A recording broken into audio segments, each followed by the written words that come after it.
Gusto nyo ba makita yung rep ko? Maawa kayo sa rep ko na, promise. Oh, kailangan kasi talaga namin mag-grocery. So, ayun na yung laman ng rep. O, diba? Soft drinks na tira. May mga free kasing soft drinks yung tuna pie. Pag bumili ka, may free soft drinks na ganyang kalalaki. Eh, hindi naman din kami mahilig na sa soft drinks talaga. So, isa lang yung naubos namin. Si tatlong tuna pa yung binili namin. So, ito pa mga leftovers namin. And, ayan, ito na yung fridge side. Ito naman ang freezer side. So, ayan, nanlalamig na sila sobra. Wala nang kalaman-laman. Ito na lang, pork chop na lang natitira. O, di ba yung isang hilera ko dito na puro prata, na ubos na siya. So, yun ang tsura ng rep. So, talagang time na para mag-grocery talaga, no? So, daddy naman, mag-grocery na tayo. Napaka-busy kasi ni daddy ngayon. Kaya hindi kami makapag-grocery. Kahapon dapat mag-grocery na kami nung mag-site kami. Kaso, inabot na kami ng anong oras sa site. Eh, ang layo from Malabon sa Bacoor kami nagpunta ni daddy kahapon. Ayaw mag-on ng ilaw, guys. So, ito na ngayon ang itsura naman ng pantry. So, nadagdagan yung roasted seaweed namin kasi bumili kami nung magsangyup kami sa Mandaluyong. And inuwi na namin yung iba. So, ayan na. Sobrang nagmamakaawa na yung pantry namin. I-refill na daw namin siya. Pero may mga naluto pa naman kami. Tsaka okay din. Sorry, ang dilim. Ayan, kasi hindi nagbukas yung ilaw. Pero nakita nyo, wala na talaga laman yung mga baskets. O, ayan o. Ito yung mga other side. So, okay din naman na umabot ng ganito katagal para maubos talaga muna namin yung mga laman-laman at saka namin i-refill. So, ayun na yung laman ng cart natin, guys. And ayun na yung iba. And ayun na rin yung iba pa kapag saka tayo magbayan. So, sa frozen pa lang at saka meat kung nasa 8,000 na agad. Ito pa yung titira. Si daddy kumuha ng tubig. So, let's see magkano bill natin for our first grocery for 2021. 20,901.90. So guys, it's the next day na today. So yesterday kami na grocery sa SNR. Yesterday yon Monday, para konti lang yung tao sa SNR. And hindi na ako nakapag-vlog inside SNR kasi nagmamadali rin kami ni Daddy. Kaya hindi ko na kayo medyo nasama sa pag-shopping ko sa SNR. So ito yung pinaka-inaabangan nyo palagi, yung grocery haul ko. And nakamagkano nga ba tayo this time sa SNR? So, umabot ako ng 20,900, so almost 21,000. Pero parang feeling ko ang konti, ang mahal talaga ng mga meat ngayon. And alam niyo yan, na yun talaga ang pinupuntahan ko palagi sa SNR. And last grocery haul ko pa is December 20 pa. So, magti 3 months na halos yung last grocery haul ko. So, ayan, huwag ating patagalin. Mag-grocery haul na tayo, guys. And, kagaya ng mga nire-request nyo palagi, gusto nyo may presyo yung grocery haul natin. Kaya, gagawin natin yan ulit.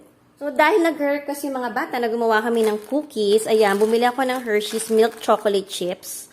So, this one is 179, 326 grams na siya. Naka-sale to. 179 na lang siya. Hindi ko na maalala magkano yung off niya. Pero ayan, 179 na lang tong Hershey's na milk chocolate chip. So, dalawa yung binili ko. Kasi ito rin yung ginagamit ko pag gumagawa ako ng muffin. So, next one naman is yung fita na crackers. So, talagang dito mawawala sa grocery namin. Meron pa ako pero konting-konti na lang. Kaya, bumili na ako ng isang tub nito. Ginagamit namin kasi talaga to pag kumakain kami ng tuna. Nilalagyan namin ng tuna tong fita. So, ayan. 159.75 naman. Itong ganitong tab na 600 grams. Next one is itong Maya na original na hot cake mix. Ito talaga yung ginagamit ko pag pancake. Hindi na ako gumagawa ng sarili kong pancake mix. So, ito yung gusto ng mga bata, pang waffle hotdog. Ayan, ito lang ginagamit ko talaga. Yung Maya na original hot cake mix. So, yung sa SNR kasi, by 3s na. Ayan, nakita nyo, nakapack na siya by 3. So, itong by 3s na 500 grams each is 165 naman to. So, kumuha ako ng dalawa na yan. Para may stocks na rin talaga kami. And then, sa likod, yung Calbee na honey butter. So, malaki to. Ayan, no, yung resealable na strip lock. Yan, makikita nyo, yung resealable siya. Ito ay 340 grams. Ito naman ay 164.75 each. So, marami na to. Ang maganda, nare-reseal. So, pag hindi naubos, pwedeng isara lang yan. Favorite to ni Bunso, sobra ngayon. So, ito na lang yung binili ko. Actually, lahat kami gusto namin to. Kaya, ito na lang yung binili naming chips na ngayon. So, 4 yung binili ko nito. Pero nakita nyo, ayan, 3 na lang siya. Then, next one is yung Yakult na probiotics. Okay ka ba, Chang? So, itong 5 na to, yan, yung by 5s niya, this is 44.50. So, kumuha ako ng 5 pack. So, tagdi-5 kami. Madalas, hindi ko nakatikim nito. Yung sa mga bata pa lang, ubos na kaagad talaga yan. And then, next one naman is itong Oreo. So, yung promo ng Oreo ngayon is 9 plus 2 free. So, 11 yung laman niya. So, yung original lang to. So, sa SNR, by 2 siya. So, 4 yung kinuha ko. So, 137.50 yung dalawa na. So, yan. 4 naman yung kinuha kong stocks ng Oreo. So, medyo konti ngayon. Kasi may iba pa akong binili para sa mga bata. And next, para sa mga bata pa rin, is yung ito. Yung Hello Panda ng Meiji. So, biscuits with chocolate flavored filling. Sobrang gusto ng mga bata to. So, ito ay may 24 pockets na inside. This one is 399.75. Actually, hindi lang pang bata to, pati pang matanda. Ewan ko, gusto ko rin talaga to. Dati nung bata ako, pag yung mga classmate mo may baon na to, wow, mayaman.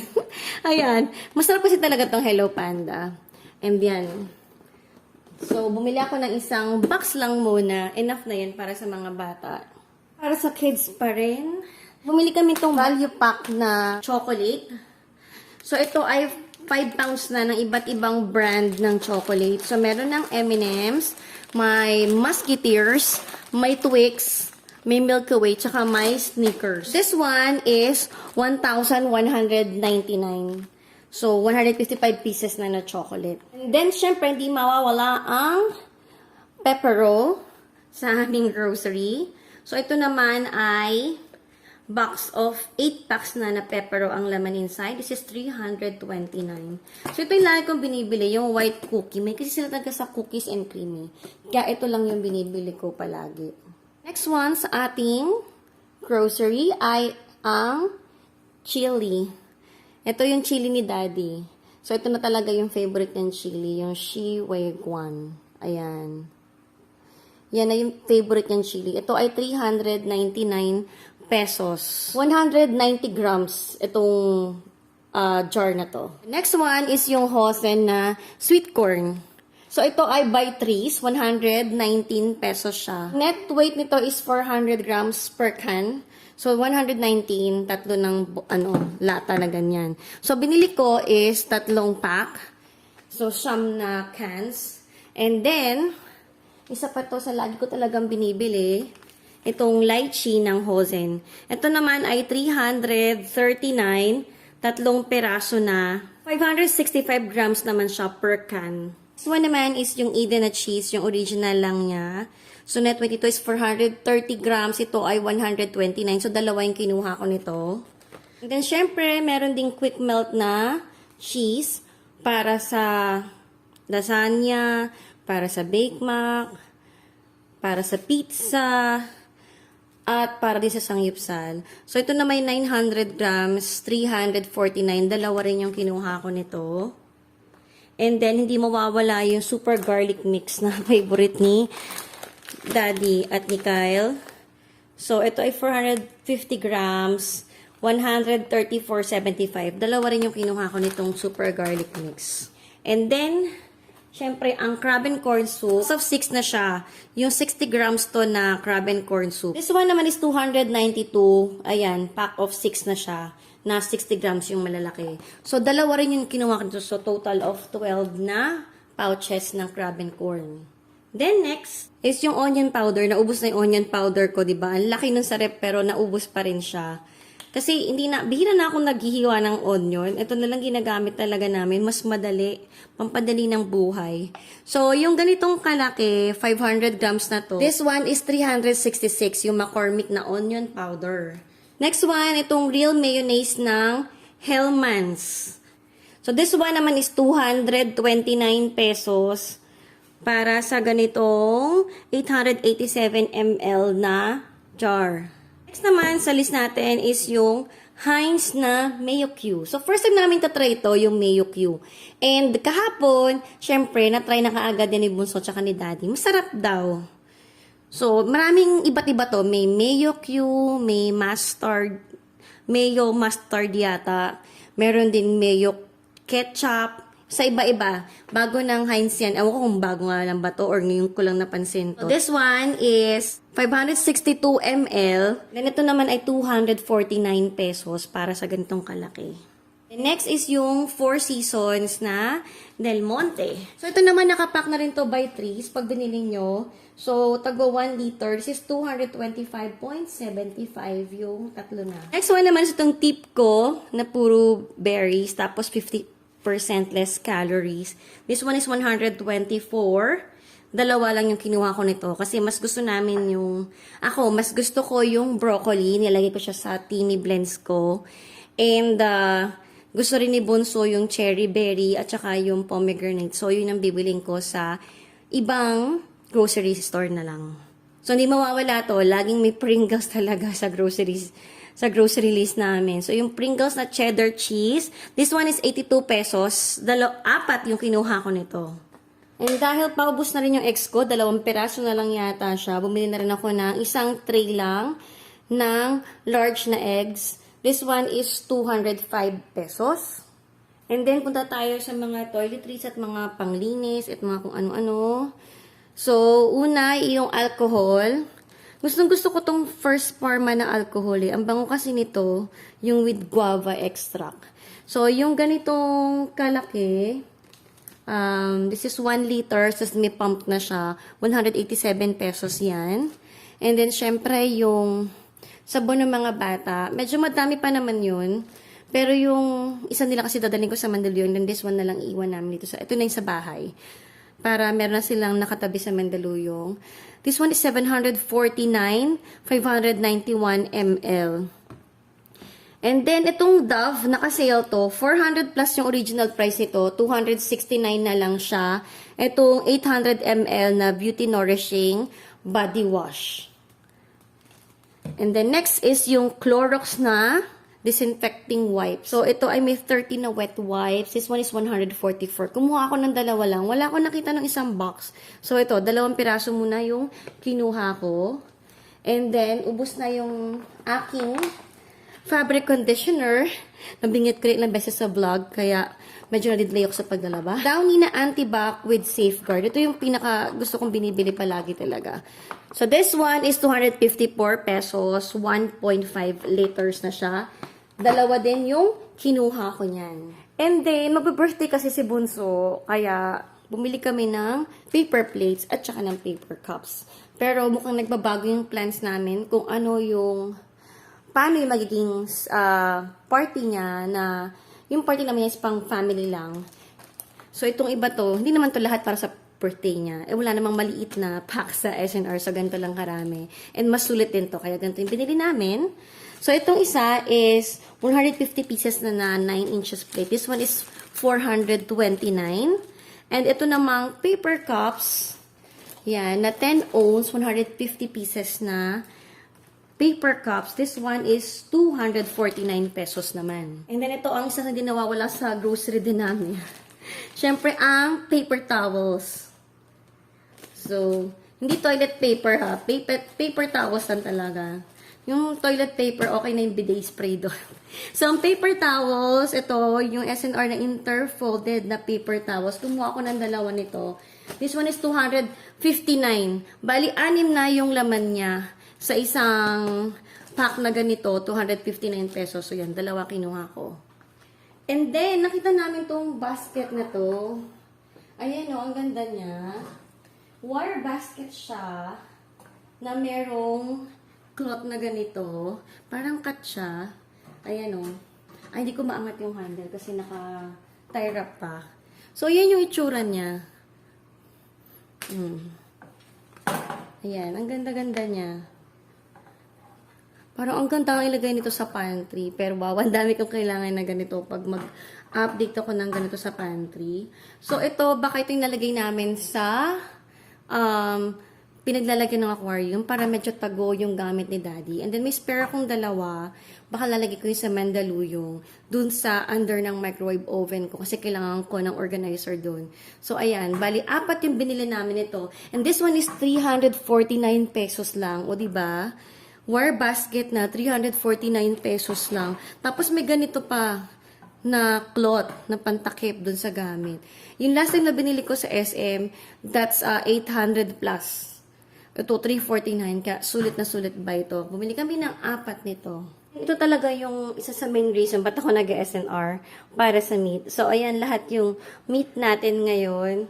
And, dapat, mostly dyan, nakaalat para sa birthday ni Bunso. Kaso mukhang nagbabago yung plans namin. But, magagamit pa rin naman namin siya if ever na mag-iba yung plans namin para sa birthday niya. So, umpisahan natin dito sa Bounty Fresh na saucy fried tori na barbecue glazed na chicken. So, this one is 169, 500 grams. So, 6 yung kinuha namin yan. Dapat yung 4 dyan, gagamitin namin para sa birthday ni Bunso. So, 2 lang yung para sa stocks namin. So, next one is yung Bounty Fresh na top torikatsu na cheese and chives. Gusto na mga bata to, so para siyang isang malaking nugget. So, para siyang chicken alaking ng McDo, pero wala lang sauce. So, this one is 184.75. 2 yung kinuha namin ganyan. And then, yung hotdog. So, isang classic. So, dapat pang birthday din ni Bunso tong classic. And then, ito namang giant. Ito yung para sa amin, para sa mga burger buns namin. So, yan, puro 188 ang isa niyan per 1 kg. And then, ang fatless tocino. So, tag 1 kg na yung laman nito. And this one is 312. 2 yung kinuha ko nito. And then, yung siomai na favorite namin. So, this one is 349. Ganitong siomai. And 2 rin yung kinuha ko, pero yung isa alaala na lang. Yan, dininer na namin ngayon, yung isang siomai. Kumuha rin ako ng fish fillet. So, yung fish fillet is, ito ay 239. Ayan, 239.96.75 kg lang siya. So, 3 fish fillet yung kinuha namin. Siyempre, alam niyo na, pang prata or pang fish fillet na nilalagyan namin ng barbecue glaze. So, ganun yung mga gusto ng bata para to sa fish fillet. And then, next one is yung aming lechon kawali. So, ang unit price ng lechon kawali, ayan, is 365. So, this one is 832.20. Dahil 2.2 kg ito. Harin ako ng menudo cut, pork menudo cut. 317 ang unit price ng pang pork menudo nila. So, 546.83 in total nito kasi 1.7 kg siya. The next one is yung drumstick chicken. Siyempre, hindi nawawala ang fried chicken talaga pag may mga bata sa bahay. So, ito ay unit price ito is 170. So, 266.56 yung total price niya kasi 1.56 kg siya. Ganon din yung isa. Pero nawala na yung price. And then, itong pork bacon slice. This is 410 ang unit price. So, this is 1.26 kg. So, 516.60 ang mahal talaga nito ngayon. So, ang bumili kami ng 2 nito kasi pang birthday to ni Bunso dapat. So, dapat magkasangyo party kami na mukhang, yun nga, sabi ko sa inyo, nagbabago yung plans namin. Well, sa nangyayari sa paligid ngayon, kaya medyo parang hindi yun ang plano na namin gawin. Siyempre, alam niyo na kailangan mag-social distancing. Then, last sa meat natin is yung pork na lean ground. This one is 260 per kg. So, 1.454 kg siya. 375.70 ang total price niya. Nag-isa na lang to nung makuha ko. Kaya yung isa, beef ground, yung isa naman, 210 naman ang unit price nito. So, 1.57 kg. So, total niya is 329.70. So, yan. Isang beef and isang pork. And finally, last but not the least, yung gulay na binili ko. So, itong large na chayote, unit price is 32.95. So, 48.60 to. Kasi 1.475 kg siya. And then, yung string beans. Ayan. Para sa adobong sitaw. Ito naman ay 70.75. Ang unit price ito is 119.95 yung sitaw. So, ayan. Yan na lahat. Yung napamili natin. Yung gulay, kaya konti lang yung binili namin. Kasi pwede naman kami bumili weekly. And since muuwi pa rin nga kami ng Mandaluyong, kaya medyo bawas yung grocery talaga namin ngayon. And parang plano namin na parang every 2 weeks baka bibili pa rin kami ng mga meat at ng gulay.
Again, thank you so much for watching and see you in my next vlog. God bless. Bye!